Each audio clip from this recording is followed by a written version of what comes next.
अरे हेलो। चलो नहीं, नीचे ही है। ठीक है। guys, quickly in but 15 minutes one question and then we wrap, okay? Silence maintain करके एक please. Second. Hello hello hello hello hello hello. पीछे दिख भी नहीं रहे कुछ लोग। रोलिंग। हाँ। ए! लोग अभी यही रहेंगे। मिली मिली। एक साइड म्यूट बंद कर। लाइट बहुत हार्श है। बंद कर दो, बंद कर, बंद कर। ये रहते पीछे वाले लेने का, आगे का एक बंद कर। हाँ first. Light is okay for you? I am okay. चलो मुझे तो पता ही नहीं क्या दिख रहा है तो बट हाँ, स्टार्ट जो है वो है। Kartik, this character Yes. has been taken a lot of mentally and physically. So after you finished the shooting, how difficult was it to come out of this character? I think मेरे साथ बहुत चीज़ें इस character की गई हैं और मुझे actually I don't want to come out of it because I think it's a lot to do with the will to succeed, lot of discipline, lot of you know, चाहे वो मेंटली जिस space में रहा हूँ या फिर physically जिस space में रहा हूँ, आई think it's all been very nurturing, very something which has given me so much positivity in life and I feel ये ये मैं जाने भी नहीं देना चाहूँगा। आई think the life style that I was living for the last 2 years, वो life style आगे भी अपना के रखना चाहूँगा और साथ ही साथ जो जो मेरा नेवर गिविंग अप एटीट्यूड वो शायद पहले भी था, जिस तरीके से आज तक मैं जिया हूँ लाइफ को, लेकिन इस फिल्म ने मुझे और भी ज़्यादा उस चीज़ को वैलिडेशन की तरह दिया है। Because I knew somewhere down the line, जब मैंने पहला नरेशन सुना था तो मुझे इनकी कहानी जब पता लगी थी तो मैं ऑलरेडी उस चीज़ से बहुत इंस्पायर हो गया था कि जिस तरीके की विल टू सक्सीड इनके अंदर है, उसने मुझे ऑलरेडी इंस्पायर कर रखा था। तो मैं उस लेवल का the man who refuse to surrender, I think मैं उस मोटो को लेके चलना चाहता हूँ एंड मैं इस कैरेक्टर से बाहर आना ही नहीं चाहता हूँ। आप मुरलीकांत पेडकर जी से मिले जी। पर ये क्या कुछ सीखने मिला उनसे, क्या? तो मैं उनसे फ़िल्म के शूटिंग के दौरान मिला था और मैं स्विमिंग के पोर्शन के टाइम मिला था और बहुत इंस्पायरिंग था अगेन उनसे मिलना। उनका एक ब्लेज़र है वो जो पहनते हैं जिसमें उनके सारे मेडल्स हैं और वो मतलब वो डिफरेंट डिफरेंट चीज़ों के लिए डिफरेंट, वो वॉर हीरो भी रह चुके हैं, वो उन्होंने डिफरेंट स्पोर्ट्स में भी हमारे लिए बहुत चीज़ें अचीव किए। तो वो देख के ही मैं बहुत अगेन बहुत ज़्यादा इंस्पायर्ड था। उनकी कहानी में एक्चुअली में इतनी सारी चीज़ें हैं कि वो एक फ़िल्म में लाना बड़ा मुश्किल भी था फॉर कबीर सर एंड अगर वो सारी चीज़ें लाते तो मुझे भी वो सारी चीज़ें और भी सीखनी पड़ती। तो थैंकफुली अभी 3 या 4 स्पॉट हैं जो मुझे सीखने पड़े, बट उनसे मीटिंग करके मुझे वो देख के मैं बहुत इंस्पायर हुआ। प्लस उनने जब स्विमिंग देखी तो उन्होंने मुझे अगेन जिस तरीके से इंस्पायर करने के लिए कहा या कैसे, लेकिन उनको लगा कि मेरी स्विमिंग उनकी तरह थी and I was so happy with just that one compliment that he gave me and I felt कि 2 साल की पूरी मेहनत ये मेरी रंग ला गई, क्योंकि जिनके लिए जिनकी ऊपर ही आधारित है उनको ये ऐसा लगा। सर बात करो ऐसी मूवीज की जिसमें जो बायोपिक्स होती है, मेरी रियल लाइफ स्टोरी बेस्ड होती हैं, सो ऐसी मूवीज में राइटर्स का बहुत बड़ा इंपॉर्टेंट रोल होता है जी। क्योंकि they have to take care while writing. जी। सो बट कहीं ना कहीं इनको रिकॉग्निशन नहीं मिल पाती है, they don't get that recognition that they want and they need. So उस पे आपका क्या टेक है?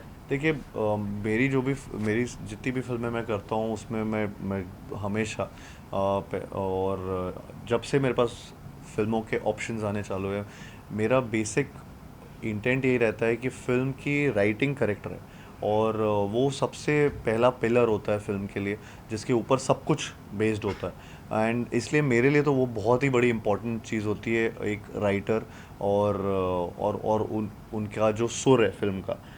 अब उनका जो इनफैक्ट चाहे वो क्रेडिट हो चाहे वो उनके बारे में बातें हो, मैं हमेशा कभी we don't shy away from that and we want them to always get that. और ऐसे बोलने में भी थोड़ा अजीब लगता है ये चीज़, क्योंकि वो सबसे मेन यू नो एक एक किसी भी बेबी को नर्चर करने वाले इंसान होते हैं जिसने वो बनाया होता है। जिस तो आई थिंक यहाँ पे भी जिस तरीके से सुमित ने, कबीर सर ने, सब ने मिलके इस चीज़ को बनाया है, वो बहुत ही ज़्यादा ब्यूटीफुल तरीके से किया है and I think the credit should be given where it's due. Karthik, a lot of people associate you with the boy next door image. do you think this film is that your effort to consciously break away from the direction?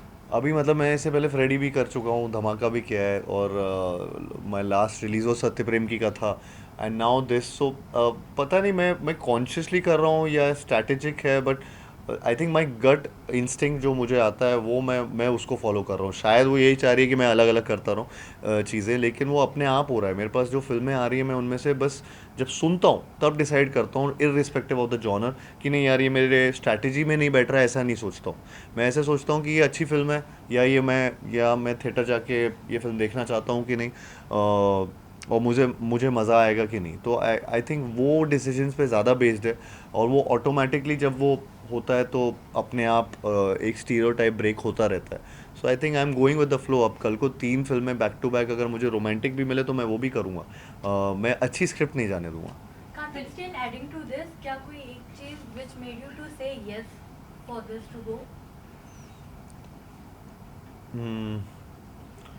I think ये story जो जिस तरीके की ये कहानी है उसने मुझे पहले ही 1 लाइन में मैं मतलब बहुत इंस्पायर हो गया था, और मैं बहुत इंट्रीग हो गया था कि ये फिल्म एक तरीके से ये सैड रियलिटी है, जिसमें मैं शॉक तो था लेकिन मैं सैड भी हुआ था ये सोच के कि ऐसे कैसे हो सकता है कि ऐसी कहानी, इतनी बड़ी कहानी सेलिब्रेट नहीं हुई आज तक। तो वो चीज़ ने मुझे बहुत एक आई थिंक इंस्पायर किया, और मुझे 100% मतलब श्योरिटी दी कि ये फिल्म तो, इसकी कहानी तो सब तक पहुंचनी चाहिए। And I think that was one main reason जिसकी वजह से ये फिल्म में पहला मेरे दिमाग में यस आया।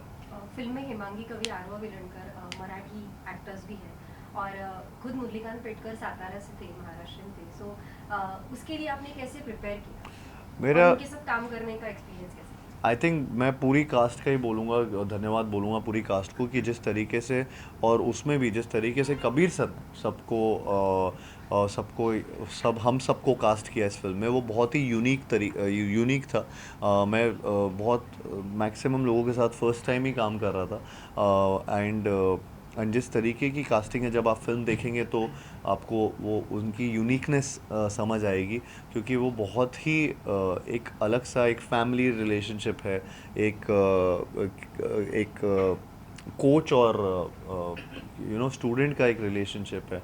यहाँ पे इस फिल्म में बहुत ऐसे डायमेंशंस हैं, और वो बहुत ब्यूटीफुली अगेन रिटन है।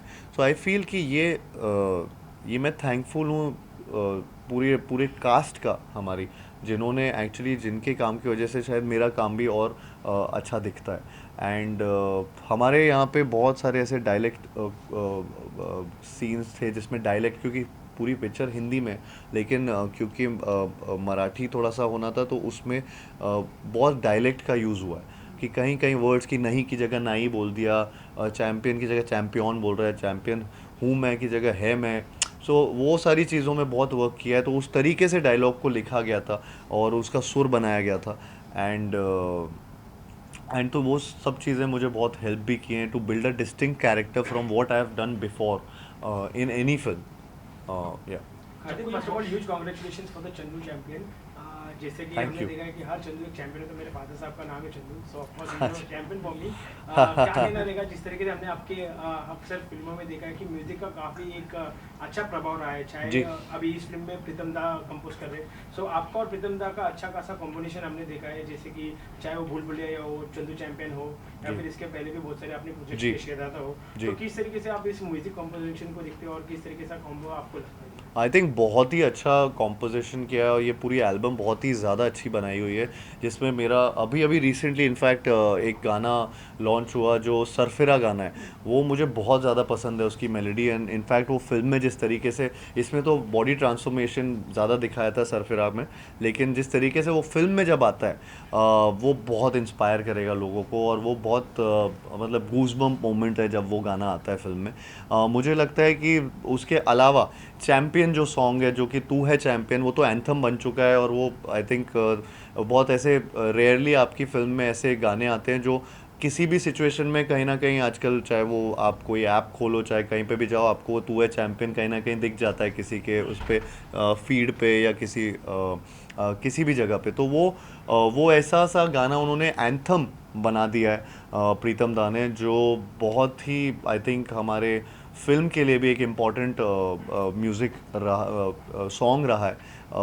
प्लस उसके अलावा आई थिंक सत्यानाश ने तो ऑलरेडी बहुत सारे सत्यानाश रील बन चुके हैं, उसमें उसमें बहुत चीज़ें हो चुकी, तो उसका तो मैं क्या ही बोलूँगा। बट दे आर ऑल, मैं जैसे जैसे ये नाम भी लेता जा रहा हूँ गानों के, वो सारे के सारे एक दूसरे से इतने अलग हैं, इतना अच्छा उनका कॉम्बिनेशन है। सो आई थिंक वो बहुत अच्छे से प्रीतम दा की वही क्वालिटी की एक एल्बम में वो डिस्टिंक्ट गाने बनाते हैं, और अभी तो सारे रिलीज़ भी नहीं किए एक्चुअली। सो वो बहुत ही अलग अलग गाने हैं पूरी फिल्म में, और आपको वो दिखेगा बस 2 दिन बाद। A lot of video biopics are not able to, create magic at the box office. So, how different is Chandu Champion from all the biopics we have seen? And is there pressure of Bollywood box office outcome? मुझे actually ये नहीं लगता, मुझे लगता है sir biopic की बात नहीं है और वो जॉनर की बात नहीं है, वो फिल्मों की बात होती है कि फिल्म चलती है या नहीं चलती है। वो ये नहीं होता कि ये जॉनर नहीं चलता। यही जॉनर में मैं 4 एग्जांपल दे दूंगा जो बहुत चलते हैं। एक नहीं चला होगा रिसेंटली तो उससे फिर दूसरे पे ज़रूरी नहीं है कि लोग वो देखना नहीं चाहते। अच्छे से बनाएंगे तो आई फील कि लोग जाएंगे। मैं भी वैसे ही देखता हूँ उन चीज़ों को कि सडनली अगर रोमांटिक फिल्म एक नहीं चलेगी तो इसका ये मतलब नहीं कि बाकी रोमांटिक फिल्म ना चले। वो जॉनर का नहीं होता कहने का मतलब है। वो आई थिंक मीनिंग वो है कि फिल्में चलती हैं या नहीं चलती हैं। तो आई फील कि इसमें, और ये सिर्फ एक ये स्पोर्ट्स बायोपिक पहली बार तो नहीं है, ये एक्चुअली में एक जर्नी है किसी इंसान की, जिन्होंने आप एक स्पोर्ट्स बायोपिक जब भी देखते हो तो एक स्पोर्ट देख रहे होते हो और उसी में सब कुछ होता है, उसकी हार उसकी जीत उस इंसान की। इस फिल्म में एक्चुअली इसकी यूनिकनेस ही ये है कि ये स्पोर्ट्स इसका एक बैकड्रॉप है। इसमें he is a war hero, he is someone जिनकी लाइफ में बहुत चीज़ें हुई हैं जिसमें स्पोर्ट्स भी एक पार्ट है। और उन्होंने स्पोर्ट्स में भी बहुत चीज़ें अचीव की। उन्होंने अपने सोल्जर वाले जब उनका एक एज ग्रुप था जिसमें वो सोल्जर थे, उसमें भी उन्होंने बहुत चीज़ें अचीव की हैं। उसके अलावा उनके लाइफ में क्या क्या हुआ, तो ये एक प्रॉपर एक जर्नी है एक इंसान की, जिसमें बहुत अलग अलग चीज़ें हैं। तो मैंने कभी ऐसी बायोपिक ना देखी है ना सुना है इसके बारे में। इनफैक्ट वेस्ट में या बाहर ऐसी फिल्में होती हैं जिनमें वो बहुत कम अचीवमेंट्स में भी ऐसे सेलिब्रेट करते हैं जो हम तक भी पहुंच जाती हैं वो फिल्में। लेकिन हमारे यहाँ इतनी ऐसी एक्चुअली में कहानियाँ हैं जिनके जो अनसंग हीरो हैं, जिनमें से मुरलीकांत पेटकर जी एक अनसंग हीरो हैं, जिनकी कहानी एक्चुअली इंडिया का नाम बाहर तक रोशन किया है। उसको तो एक्चुअली में सबको जानना चाहिए। तो मुझे लगता है ये बहुत यूनिक कहानी है, जिसमें वो रेसलर भी रहे हैं, जिसमें वो बॉक्सर भी रहे हैं, जिसमें वो स्विमर भी रहे हैं, जिसमें वो अलग अलग और भी स्पोर्ट्स से हम दिखाते तो इसके अलग अलग सीक्वल्स बनने पड़ते। तो वो इतना नहीं दिखा सकते। तो वो सब बेस्ट पोर्शन मिला के जो कबीर सर और मुरली सर को लगा कि ये करेक्ट है, आई थिंक वैसे करके ये फिल्म बनाई। तो ये यूनिक मुझे लगा, बहुत अलग किस्म का एक चाहे आप बायोपिक बोलें चाहे आप उसको एक human story, it's a story. ये ट्रायम्फ की कहानी है एक ह्यूमन स्पिरिट की, एंड विच आई थिंक सब लोग को रिलेट कर पाती है हर बार। Last two Karthik, did you questions. have any kind of emotional breakdown while shooting for the film? A lot of times actually मुझे एक दो सीन में ऐसा हुआ था कि इमोशनल ब्रेकडाउन हुआ था बहुत ज़्यादा, बिकॉज़ वो मैं बहुत रिलेट कर पाया था उस चीज़ को। और कहीं ना कहीं मतलब मैं पर्सनल तो नहीं बोलूँगा, लेकिन मैं वैसे बोलूँगा कि ये इनकी कहानी में ऐसे ऐसे मोड़ हैं, ऐसे ऐसे लो पॉइंट्स हैं जिसमें मुझे जेन्युइनली, और मैं उस टाइम एक्चुअली उस कैरेक्टर के बारे में सोच रहा होता हूँ तो मैं 2 साल से 1.5 साल से सिर्फ यही 2.5 साल से यही कैरेक्टर जी रहा था। तो दिमाग में जब मेरे वो पर्टिकुलर सीक्वेंसेस जब मैं वो परफॉर्म कर रहा था, तो तब वो इमोशनल ब्रेकडाउन ऑटोमेटिकली हुआ था। एंड आई थिंक स्पेशली जो एक जो ट्रेलर के एंड पे आप मैं हर उस चंदू के लिए लड़ना चाहता हूँ जो चैंपियन बन सकता है, वो जो लाइन जब वो पूरा एक वो काइंड ऑफ एक सीन है, उसमें ये हुआ था। कार्तिक, एक बायोपिक करना उतना इजी नहीं होता, क्योंकि किसी पर्टिकुलर इंसान को एक बड़े पर्दे पे आप दर्शाते हो जी। तो ये भी आपके ऊपर प्रेशर रहता है कि वो रियल लगे ना लगे। तो उस चीज़ को लेकर आप अपने आप को कितना प्रिपेयर रखते हो एक बायोपिक में, और इमेजिनरी स्क्रिप्ट पे काम करना कितना इंटरेस्टिंग होता है और एक बायोपिक पे काम करना कितना इंटरेस्टिंग होता है? तो मेरे लिए फर्स्ट टाइम था कि मैं किसी रियल इंसान पे एक फ़िल्म कर रहा था। मुझे नहीं पता था कि ये इसका अप्रोच कैसे किया जाता था या क्या करते हैं लोग। और यहाँ पे मेरे पास एक चीज़ और डिफ़िकल्ट चीज़ थी कि कोई रेफरेंस पॉइंट नहीं था। तो उनके बारे में जब भी कुछ सर्च करो तो इतनी ज़्यादा इमेजेस या इतना कोई वीडियो जिसको मैं फॉलो कर पाऊँ कि यंग मुरली अगर मैं प्ले कर रहा हूँ तो मेरे पास कुछ ऐसा रेफरेंस पॉइंट नहीं था। तो कबीर सर ने मेरे लिए वो चीज़ वो बहुत बड़ा डिसीजन था जो लिया गया था कि मुरली सर से मैं फ़िल्म से पहले नहीं मिलूँगा, बिकॉज़ वो टाइम स्पेंड उनके साथ कर रहे थे और वो उनके साथ जो जो टाइम स्पेंड करके उन्होंने अपने नोट्स बनाए, वो नोट्स से हमारा पूरा डिस्कशन हुआ। एक कैरेक्टर बिल्डिंग सेशंस होते थे एंड देन वो कैरेक्टर बिल्ड उन पॉइंटर्स पे किए एंड उसके अराउंड फिर वो एक कैरेक्टर बनाया गया जैसा उनकी बातों से निकल के आ रहा था। और वो बहुत मुश्किल काम भी होता है क्योंकि यू नो वो अ, वो अभी जिस एज में है उससे वो बचपन की बातों से लेकर यंगर डेज की सारी बातें याद करते थे। आई थिंक कबीर सर उनका एक फॉर्मेट है जिस तरीके से वो बायोपिक्स करते हैं, तो वो उन्होंने बहुत ऐसे उनसे नोट्स किए which took a lot of time also I think. And मेरा मेन डिफ़िकल्ट जो चीज़ थी वो थी कि to deconstruct my image, because मेरा इमेज एक्चुअली दिमाग में सबके शायद एक एक तरीके से बैठा हुआ है। सब मुझे जानते हैं, एक particular audience, set of audience मुझे एक तरीके से देखना भी पसंद करते हैं। तो वो डीकंस्ट्रक्ट करना और मुझे यहाँ पे जो चंदू चैम्पियन में एक विदाउट रेफरेंस लोगों के दिमाग में डालना कि ये वो हैं was a difficult task. And somewhere down the line अभी जितने रिएक्शंस आ रहे हैं थैंकफुली वो ऐसा लग रहा है कि कुछ सही चल रहा है। सर, ऐसे जैसा movies कि आपने आपने multiple टॉर्च बेयरर, sports- जैसा कि आपने बताया कि बहुत सारी तैयारियां की आपने, कुछ ऐसा था जो तैयारी नहीं करनी पड़ी, आप बाय डिफॉल्ट आपको आती थी?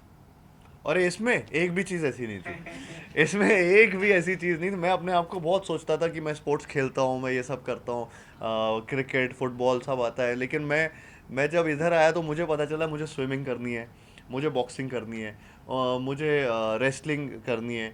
वॉर सीक्वेंस भी उन्हें 8 मिनट का वो सिंगल शॉट करना था। तो हर चीज़ मेरे लिए नई थी। बॉडी बिल्डिंग ट्रांसफॉर्मेशन वो पूरी तरह से करना था। तो सब कुछ मिला मिलू के वो हर चीज़ ऐसी थी। ऐसा नहीं था कि इसमें मेरे मोनोलॉग्स हैं, या ऐसा नहीं था इसमें मैं कॉमेडी कर रहा हूँ या मैं रोमांस कर रहा हूँ। ये सारी चीज़ें मेरे से इवेड कर दी गई थी और मुझे एकदम ही नए एरिना में डाल दिया गया था। तो मैं बहुत डिस्कम्फर्ट में था, आउट ऑफ कंफर्ट जॉनर कर रहा हूँ। एंड आई होप कि इसमें भी वो एक्सेप्टेंस मिले, इसमें और लोगों को पसंद आए। Kartik One last standing question, ovation one last मिला, question, standing sir. Since you are ovation the मिला है। torch bearer of the industry, when you sign a project or you're there in the process of the filmmaking, does the craft only bother you, or you think about the business part too? Torch bearer of the industry.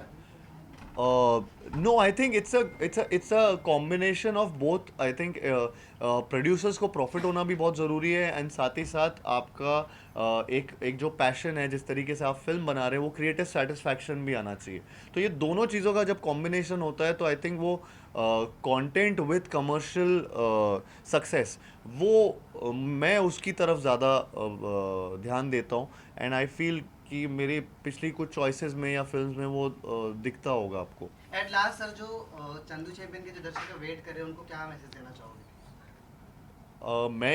मैं यही message कहना चाहूँगा कि जिस तरीके से जिस तरीके की ये कहानी है, ये बहुत लोगों को इंस्पायर करेगी और बहुत ही एंटरटेनिंग तरीके से इंस्पायर करेगी। मुझे लगता है कि आप जब ये थिएटर जाएंगे तो आप अपनी फैमिलीज़ के साथ जाइए और स्पेशली बच्चों को लेकर जाइए, बिकॉज उनके लिए कहानी जानना बहुत ज़रूरी है। तो मैं वही बोलना चाहूँगा। और हाँ, बोलिए। स्टैंडिंग ओवेशन मिला है स्क्रीनिंग पे, व्हाट यू वांट टू से? मैं बहुत इमोशनल मोमेंट था वो हम सब के लिए। ये जो स्क्रीनिंग की गई थी जिसमें मुरली सर ने पहली बार फिल्म देखी, और एंड उनके साथ आर्मी चीफ भी थे एंड साथ ही साथ वाइस आर्मी चीफ भी थे, तो उनके लिए भी बहुत ही, सबके लिए, हमारे लिए इमोशनल मोमेंट था कि एक जो सोल्जर इंडियन आर्मी के रहे हैं उनकी फिल्म उन पे आधारित, उनके आर्मी चीफ, उनके वाइस आर्मी चीफ और सारे इतने सारे आर्मी पर्सनल सब देख रहे हैं वहाँ पे उनके साथ वो फिल्म, प्लस जिस तरीके से उनको स्टैंडिंग ओवेशन इस फिल्म को मिला, I think we were all teary eyed over there because ये बहुत मेहनत से बनाई है फिल्म और दो ढाई साल की मेहनत है सबकी। आई होप कि जिस तरीके का रिएक्शन, इवन मुरली सर वो आउट ऑफ वर्ड्स थे जब वो फिल्म देख के वहाँ पे उठे थे और बात करने की कोशिश कर रहे थे, तो मैं बस बोल सकता हूँ कि वो इमोशनल मोमेंट था हम सब के लिए, and getting validation from them was a big thing. So that standing ovation means a lot, and I'm thankful to the entire army and the chief of army and vice chief of army. Thank you. Thank you.